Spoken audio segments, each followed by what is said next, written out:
നമസ്കാരം. Final whistle മലയാളത്തിലേക്ക് സ്വാഗതം. മേഘാലയയിലെ ഖാസി കുന്നുകളുടെ മടിത്തട്ടിൽ സ്ഥിതി ചെയ്യുന്ന ഷില്ലോങ് ഇന്ത്യൻ ഫുട്ബോളിലെ ഒരു പുതിയ അധ്യായത്തിന് ഇന്ന് സാക്ഷ്യം വഹിക്കാൻ ഒരുങ്ങുകയാണ്. വടക്കുകിഴക്കൻ ഇന്ത്യയിലെ 8 സംസ്ഥാനങ്ങളെയും പ്രതിനിധീകരിക്കുന്ന സ്ഥാപിതമായ ക്ലബ്ബായ North East United ISL football ഷില്ലോങ്ങിലേക്ക് കൊണ്ടുവന്ന് ഒരു സുപ്രധാന ചുവടുവെപ്പാണ് ഇന്ന് നടത്താൻ പോകുന്നത്. മേഘാലയയിലുടനീളം കായിക വിനോദത്തെ പ്രോത്സാഹിപ്പിക്കുക എന്നാണ് അവരുടെ ലക്ഷ്യം. ഔദ്യോഗികമായി ആതിഥേയരായി അവർ കളിക്കുന്ന ആദ്യത്തെ വേദിയാണ് ഷില്ലോങ്. നോർത്ത് ഈസ്റ്റിന്റെ എതിരാളികൾ മുംബൈ സിറ്റി FC ആണ്. ഷില്ലോങ്ങിൽ രാത്രി 7:30 മത്സരം. ISL ചരിത്രത്തിൽ ആദ്യമായിട്ടാണ് ഷില്ലോങ്ങിലേക്ക് ഒരു മത്സരം വരുന്നത്.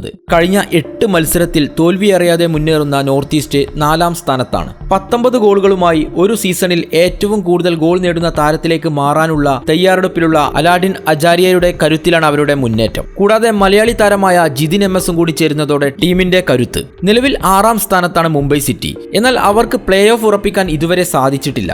ചാമ്പ്യന്മാർക്കൊത്ത പ്രകടനമൊന്നുമല്ല ഈ സീസണിൽ അവർ പുറത്തെടുക്കുന്നത്. ഷില്ലോങ്ങിലെ ആദ്യ മത്സരത്തിൽ 17,000-ലധികം കാണികൾ പങ്കെടുക്കുമെന്നാണ് റിപ്പോർട്ട്.